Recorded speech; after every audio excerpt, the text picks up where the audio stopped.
It was supposed to be a night of joy. December 24th, 1945, a cold Christmas Eve in the quiet town of Fayetteville, West Virginia. Snow rested gently on rooftops, chimneys breathed out thin smoke into the dark sky, and inside one warm home, laughter filled every corner. George Sauter, a hard-working father with immigrant roots, sat proudly beside his wife Jenny. Around them were their children, 10 bright faces glowing in the light of a Christmas tree. New toys had just been unwrapped, wrapping paper covered the floor. Excitement refused to sleep. But before the sun would rise again, 5 of those children would be gone. Not dead. Gone. No bodies, no bones, no ashes, just questions. Questions that have haunted America for 80 years. And here's the twist. What if this wasn't a tragic accident? What if it was something far darker, something planned? Tonight, we step into one of the most chilling, unsolved mysteries in American history, the 80-year-old mystery of the 5 missing Sauter children. Because this isn't just a story about fire, it's a story about disappearance, suspicion, threats, and a family that refused to believe what they were told. And once you hear the details, you may never look at this case the same way again. George Sauter wasn't an ordinary man. Born in Italy, he immigrated to the United States as a young boy. Like many immigrants, he came chasing opportunity, freedom, and a better life. He eventually built a successful trucking business and became well known in Fayetteville. He worked hard, he spoke his mind, and that was both his strength and possibly his danger. George openly criticized Italy's dictator, Benito Mussolini. He didn't hide his opinions.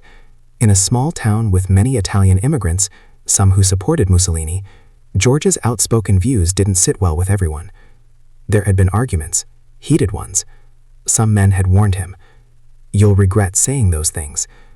At the time, they sounded like empty words. But sometimes, words are not empty at all. George and Jenny built a life centered around family. 10 children filled their home with noise and energy.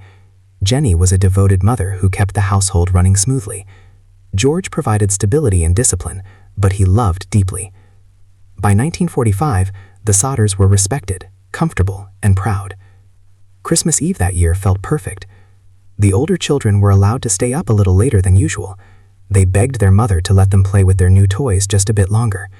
Jenny finally gave in around 10:30 p.m., telling 5 of them they could sleep in the attic room afterward.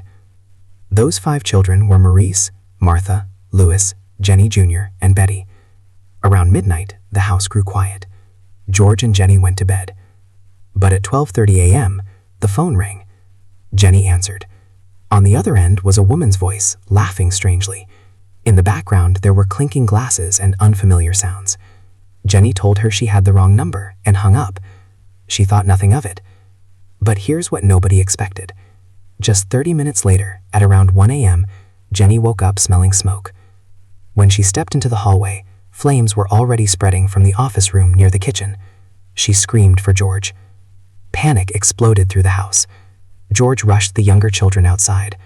Flames climbed the walls faster than anyone could understand. Smoke swallowed the stairway leading to the attic where the 5 children were sleeping.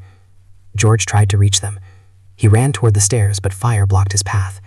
He ran outside and grabbed a ladder he usually kept against the house. But the ladder was gone. Gone. In desperation, he tried using one of his trucks to climb onto the roof and reach the attic window. But both trucks, perfectly functional the day before, refused to start. Both. What nobody could explain was why. The fire department was called, or at least they tried. The phone line was dead. Later, it would be discovered that the line had been cut, not burned. Cut. The fire department didn't arrive until morning. By then, the house was reduced to smoking rubble. Officials searched the ashes. They found nothing. No bones. No remains. The authorities quickly concluded that the 5 children had died in the fire. Case closed. But George refused to accept that answer. And honestly, how could he? Here's why this case becomes chilling. Human bones do not completely disintegrate in a normal house fire.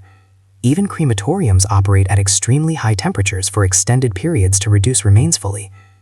Yet investigators claimed the children had been entirely consumed.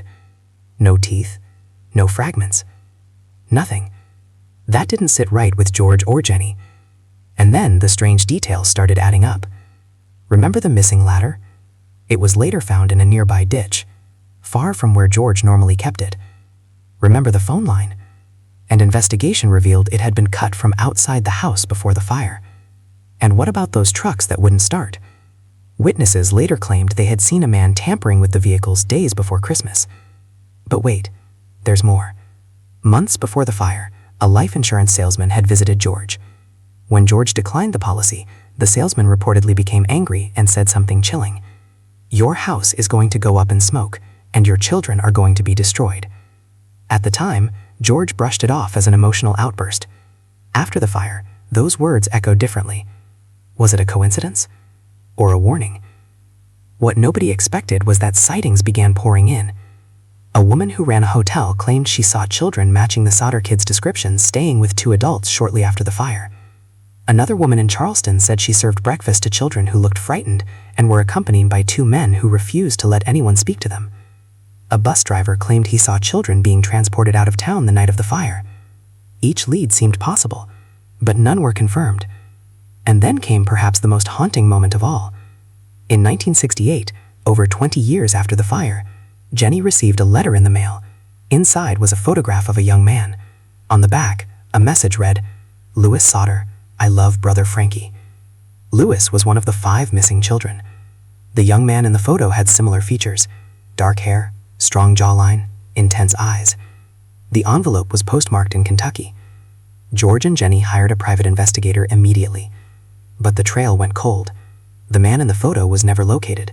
The mystery deepened. Some believe the children were kidnapped by members of the Italian mafia, possibly as revenge for George's outspoken criticism of Benito Mussolini. Others believe the fire was staged as a distraction while the children were taken. Investigators later discovered something else: a small rubber object found near the home, possibly resembling a pineapple bomb, a type of incendiary device used during that era. Jenny suddenly remembered hearing a loud thud on the roof shortly before smelling smoke. Could something have been thrown onto the house? Could the fire have been started deliberately? The official stance never changed.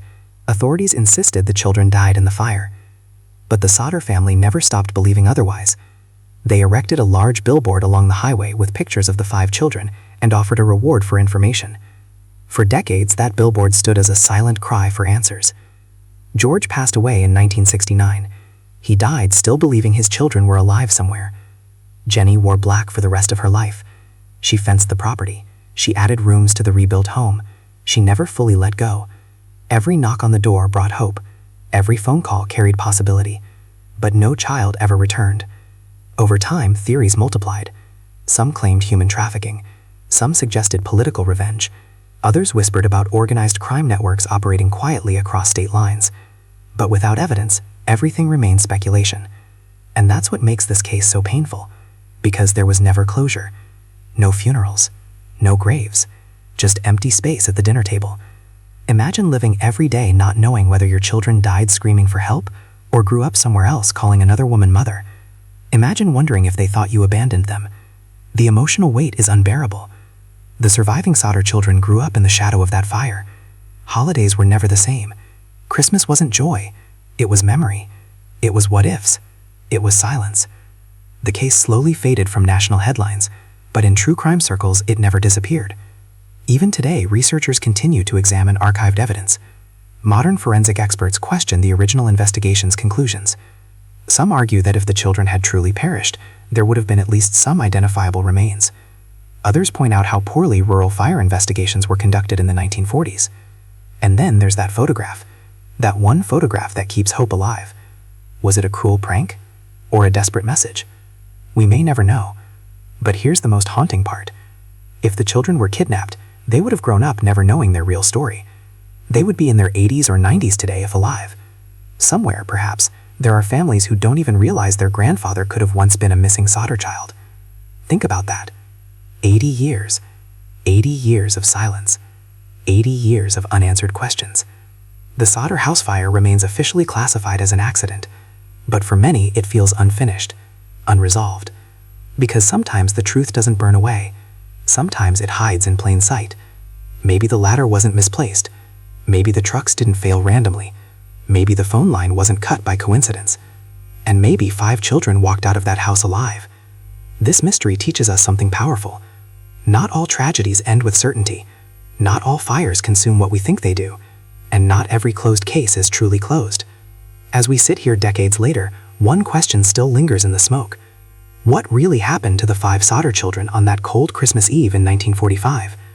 Were they victims of a terrible accident or part of a carefully planned disappearance? Until someone uncovers undeniable proof, this story will continue to echo through time. A family's nightmare, a town's secret, and an 80-year-old mystery that refuses to fade. Because sometimes, the most terrifying thing isn't what we see, it's what vanishes